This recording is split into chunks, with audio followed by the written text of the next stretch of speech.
नमस्कार, मैं विशाल। एक बार फिर से आप सबका स्वागत है।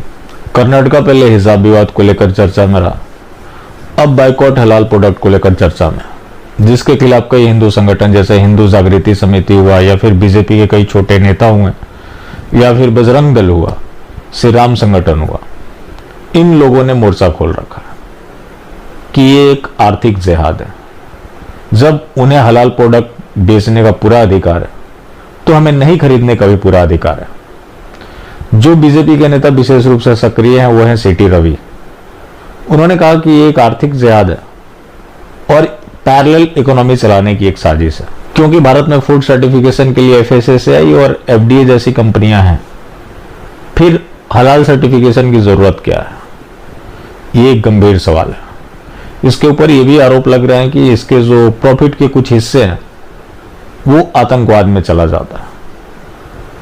आप हलाल इकोनॉमी की बात सुनते हैं, लेकिन कभी आपके अंदर इच्छा जागृत नहीं हुई कि जो आप प्रोडक्ट परचेज करते हैं उसको पलटकर देख भी लें कि इसका सर्टिफिकेशन क्या है। बाइकॉट हिमालय प्रोडक्ट की भी चर्चा हुई थी, ट्विटर पे ट्रेंड भी चल रहे थे। एक बयान हिमालय कंपनी के मालिक का सामने आया था जिसमें वो पूरी तरह से गजवाए हिंद का प्लान समझा रहा था।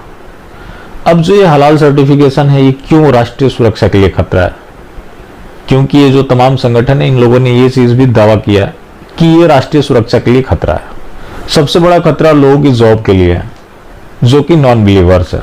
हलाल सर्टिफिकेशन का मतलब हो गया कि शरीयत के अनुरूप वो प्रोडक्ट तैयार किया गया। तो शरीयत के अनुरूप उस प्रोडक्ट को कौन तैयार करेगा? वही लोग कर सकते हैं जो शरीयत में बिलीव करते हो। आप तो उसका कुछ भी नहीं जानते। तो जॉब के लिए भी खतरा है। हलाल सर्टिफिकेशन के लिए उन्हीं लोगों को रखा जाएगा जो उस कम्युनिटी से बिलोंग करते हैं। इसके अलावा जो वैसे काम तो कोई छोटा नहीं होता, लेकिन जो लोगों का मानना है, ये कह सकते हैं कि जो कम पूंजी से शुरू होने वाली बिजनेस है, जैसे कि मीट शॉप। आपको पता है कि जो वाल्मीकि समाज के लोग थे पहले से इस कारोबार से जुड़े रहे थे, लेकिन धीरे धीरे वो साइडलाइन कर दिए गए। आज आप देख लीजिए, मीट का कोई भी शॉप हो, ज्यादातर आसमानी लोगों से भरा पड़ा है। यहां तक कि इनका घुसपैठ अब सैलून में भी हो गया। इसका एक दूसरा पहलू भी कि लोग ये नहीं चाहते हैं कि जो हमारे पारंपरिक काम है हमारी नेक्स्ट जनरेशन करे। हर किसी को नौकरी चाहिए। इसी की वजह से हिंदू ज्यादा बेरोजगार होता है और हर हिंदू के पास एक समस्या होती है कि हमारे पास काम नहीं है, लेकिन उनके पास कोई काम की कमी नहीं है। यहां एक बच्चे को नौकरी नहीं मिलती, वहां 20 को मिल जाती है, क्योंकि यहां लोग नौकरी तलाशने जाते हैं, वहां खुद क्रिएट करते हैं। यहां तक कि आप फल और सब्जी की जो बड़ी बड़ी मंडियां हैं वहां भी इनका कब्जा हो चुका है। वहां एक भयानक खेल चलता है।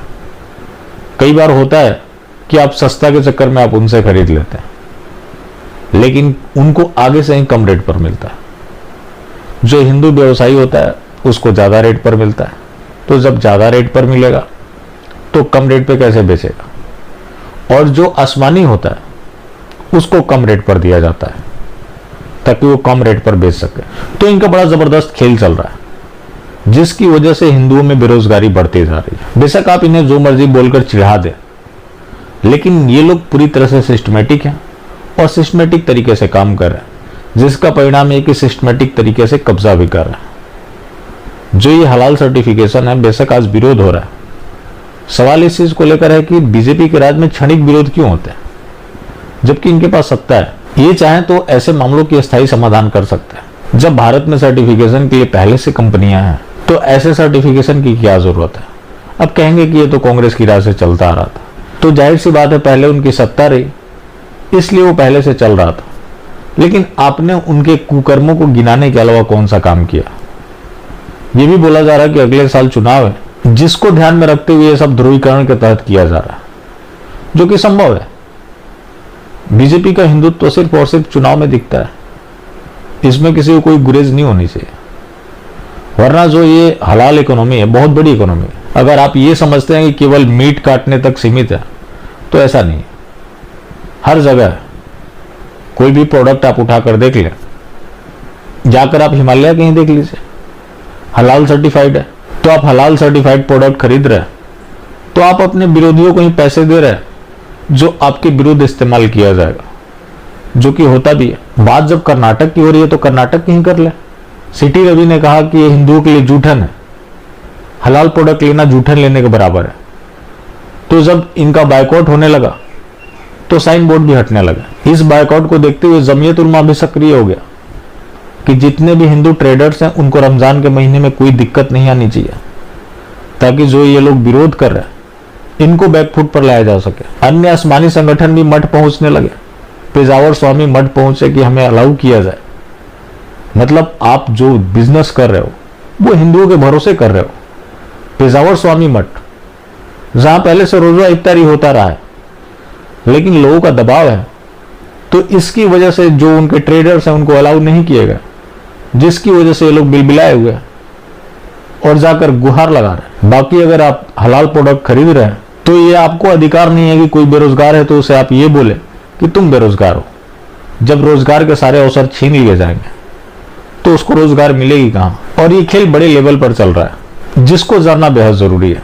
बाकी जिंदा रहे तो फिर मिलेंगे, और मिलते रहेंगे तो जिंदा रहेंगे। मिलना जुलना जारी रखें, लेकिन हाँ, मास्टर स्ट्रोकवादी बिल्कुल भी ना।